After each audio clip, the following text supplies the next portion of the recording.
Hi friends, family Man season 3 ఇప్పుడే ఇందాకే చూసినాను.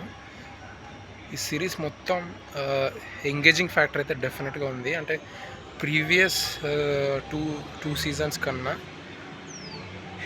డిఫరెంట్గా అయితే ఏం లేదు. బట్ కొంచెం అంటే మీరు చూస్తూనే వెళ్తుంటారు. అంటే మధ్యలో అయితే ఆపలేరు, ఎందుకంటే అంత ఇంట్రెస్టింగ్ ఫ్యాక్టర్ అయితే డెఫినెట్గా ఉంది. బట్ హంటింగ్ ఫ్యాక్టర్ ఏదైతే ఉందో, అంటే ఈ సిరీస్ అయిపోయిన తర్వాత మనం కొన్ని సీన్స్ కానీ కొన్ని ఎపిసోడ్స్ కానీ గుర్తుంటాయి కదా, అలాంటివి అయితే చాలా తక్కువే ఉంటాయి.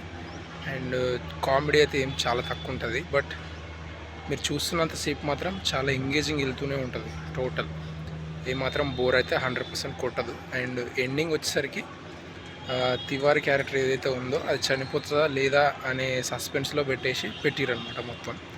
అండ్ ఇన్ఫ్యాక్ట్ ఇంకా సీజన్స్ పెండింగ్ ఉన్నాయంట. నేను నెట్లో చెక్ చేసినప్పుడు ఇంకా టోటల్ అవ్వలేదు, ఇంకా షూట్ జరుగుతుంది. సో అది ఎప్పుడు వస్తుంది అనేది ఇంకా వాళ్ళు అనౌన్స్ చేయలేరు, కాబట్టి మనము చెప్పలేము. ఈ సిరీస్కి వచ్చేసరికి మెయిన్ ఇంపార్టెంట్ థింగ్స్ అని అంటే ఆ క్యారెక్టర్ మీద అంటే అతని గురువు ఎవరైతే ఉన్నారో మెయిన్ ఆఫీసరు ఇతనే చంపిండండి ఒక అలిగేషన్ ఉంటుంది.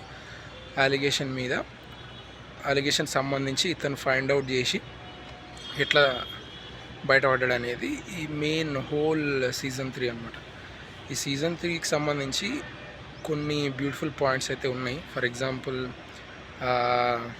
విలన్ రోల్ ఎవరైతే చేసిర్రో అతను అబ్సల్యూట్లీ బెస్ట్ యాక్టర్. కాబట్టి ఈ మెయిన్ సిరీస్లో హీరోయిజం చాలా తక్కువ ఉంటుంది, మొత్తం డ్రామానే. అంటే కరెక్ట్గా మనకు ఒక ఫ్యామిలీ, నిజంగా ఇది ఫ్యామిలీ మ్యాన్ అని కరెక్ట్గా పెట్టరు. దీనికి నిజంగా బ్యూటిఫుల్గానే అనిపిస్తుంది.